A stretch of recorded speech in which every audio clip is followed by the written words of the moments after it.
Hello and welcome back to Michael's Japan Diaries. It has been a little while, and it's not like my situation has changed much since last I got a chance to talk to you. I am still quite busy with school and stuff, but I figured today I would take the chance to, show you a bit of like what I'm busy with. So, as I've mentioned a couple of times, I am studying Japanese at a language school here in Fukuoka. And I go to school every day, on weekdays, of course.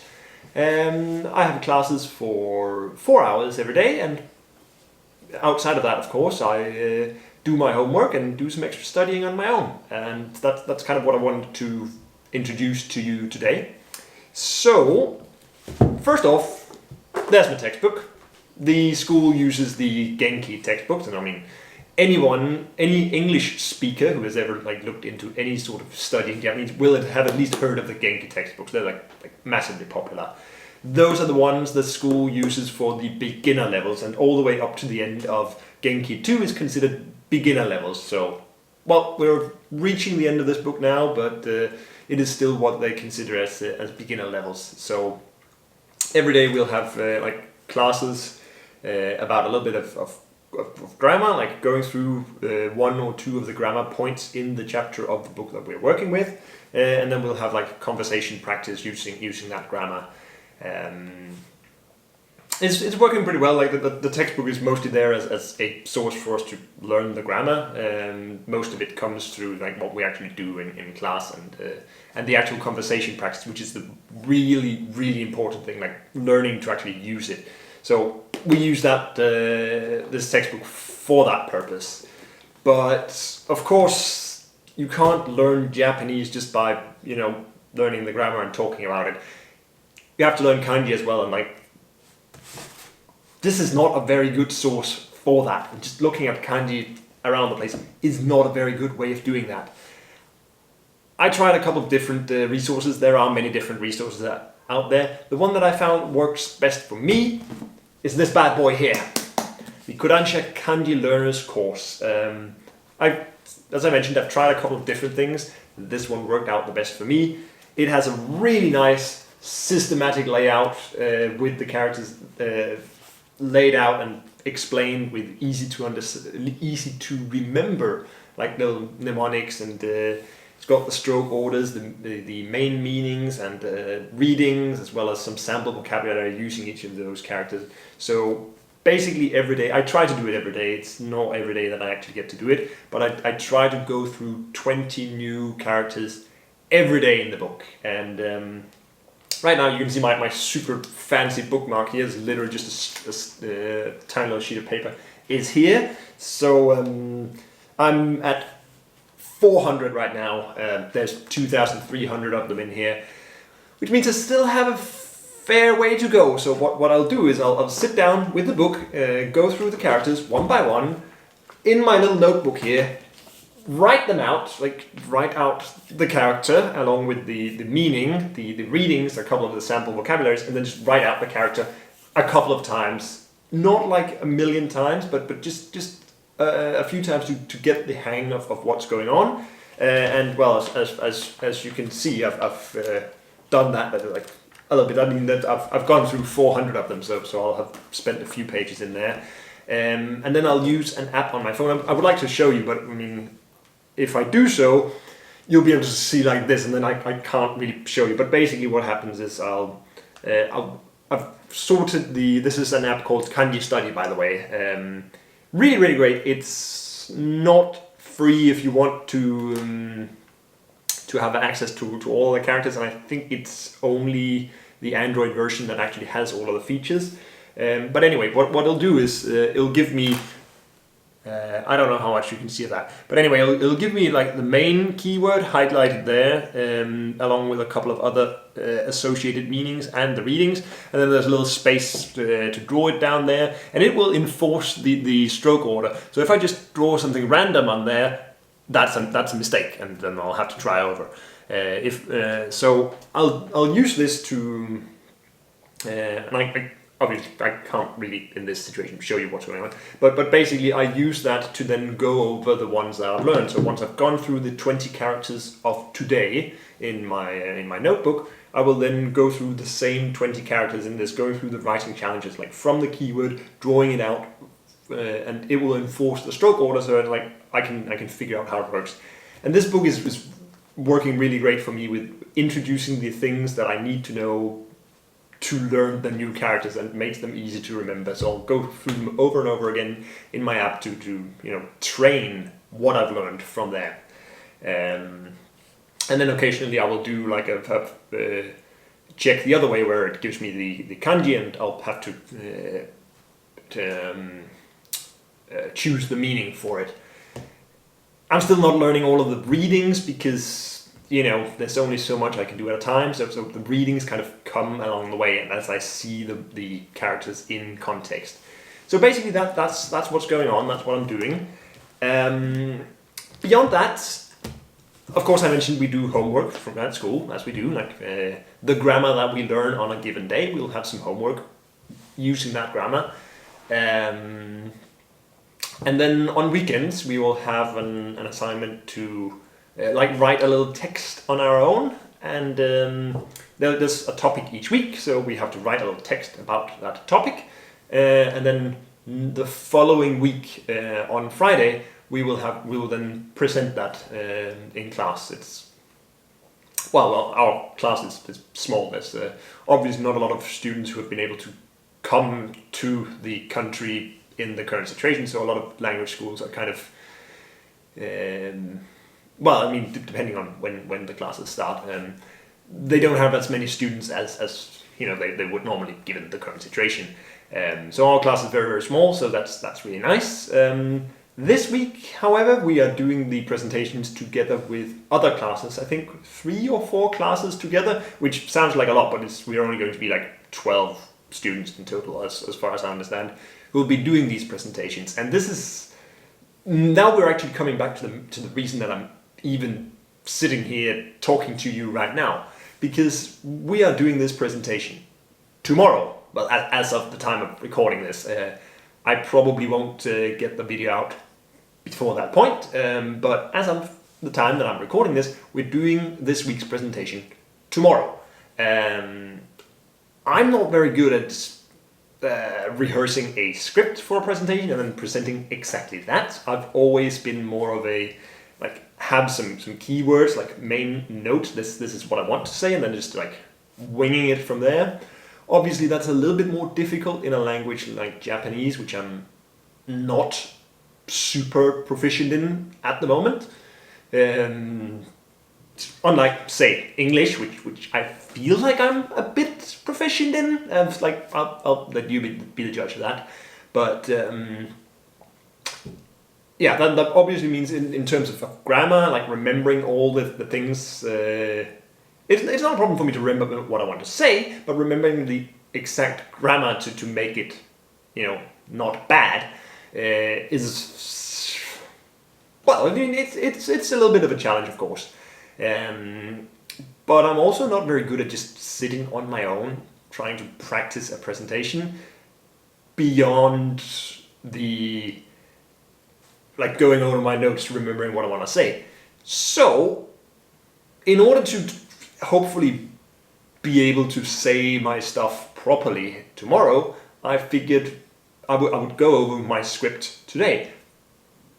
But instead of just sitting on my own going over it, I'll present it to you, because then it kind of, first off, puts pressure on me to actually do it, which if I'm just sitting there on my own, I'm like, it'll be fine. But now that you're here, I have to do it. I can't just not do it. Like with you, what's the opposite of cheering on? Putting pressure on me. Hopefully you get what I mean. So that's what I'm going to do. I make no guarantees for this being great Japanese. I have fixed my script after getting corrections from my teacher, getting some feedback on that, and trying to work it into a exciting presentation style rather than just boring list of things. So hopefully there'll be something in there that's not entirely terrible. I can't say for sure. I haven't, gone through this script at all, like since I've fixed it back. That must have been last week, like before this weekend, because of the way this worked. That doesn't matter anyway. But I haven't really looked over the script since then, so this is going to be my first rehearsal, like trying to go through the script, which means it's also probably going to be quite stilted, and I'll be looking at the script a lot. You'll have to deal with that. I'm also not intending on putting subtitles on that bit. Firstly, because I'm lazy, okay? I don't want to do that. But also to not detract the focus from...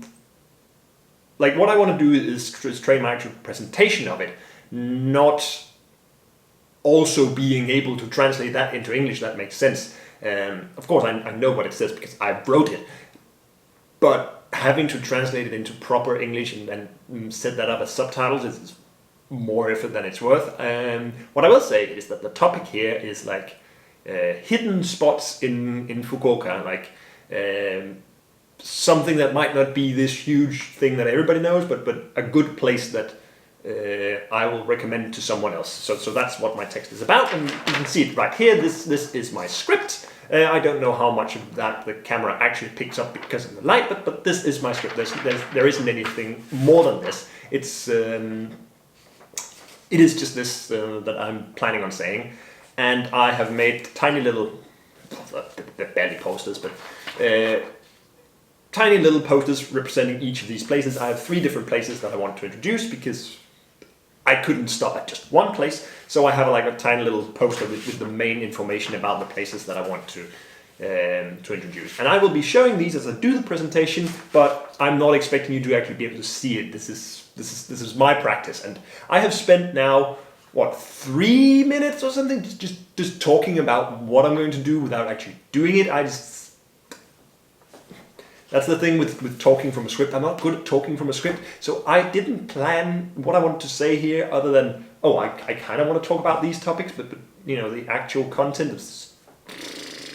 So, with that said, I'm going to go over this, and I will try to give you a brief explanation of what it was after the fact. But for now, please just watch me be probably terrible at presenting this stuff to you. 皆さんこんにちは。今日は福岡の穴場スポットについて発表したいと思います。はい。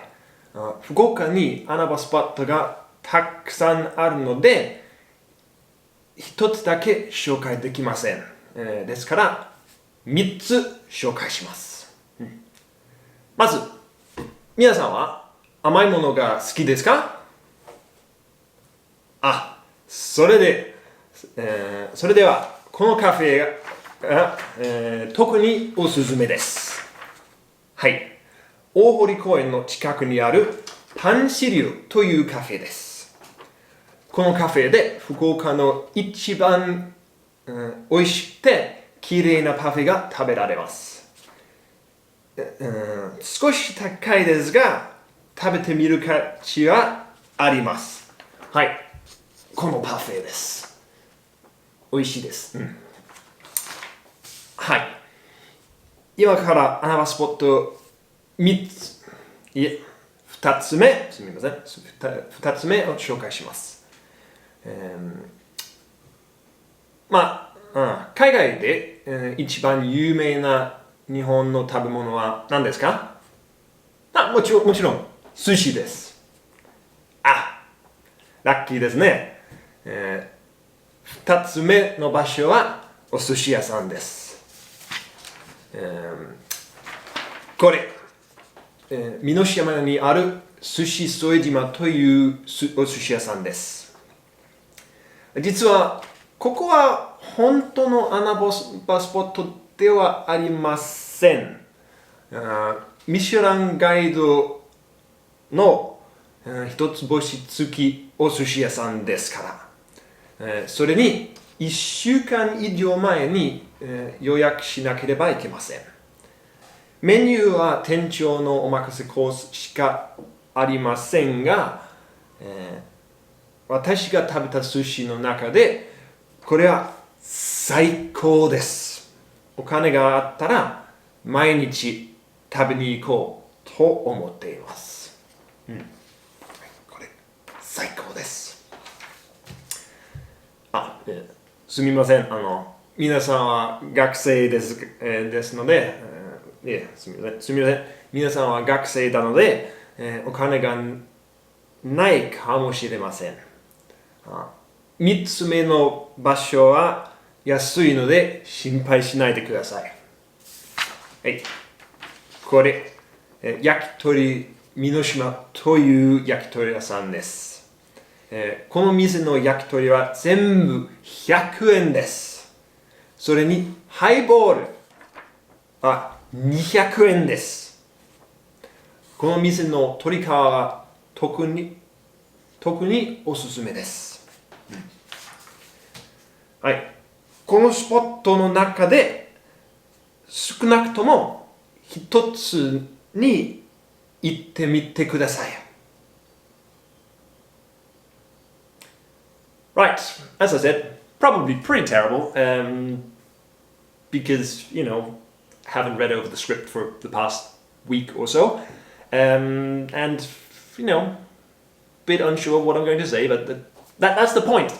Throwing out all of my mistakes, all of my hesitation right there. Now it's public for the entire world to see. Basically what I'm doing is I'm introducing these 3 different places. The Parfait Cafe, which has like fantastic delicious parfaits, a fantastic delicious sushi shop I went to this place, and then afterwards I learned that they actually have 1 star, like a Michelin star. So yeah, that was great, and it's great. Like, it's the absolute best sushi I've ever had. And final place, a yakitori shop which has all the yakitori 100 yen and highballs 200 yen, beers 300 yen. It's super cheap and it's really good. So those are just 3 like small little shops that I've found that are really nice, and that's what I'm trying to introduce there.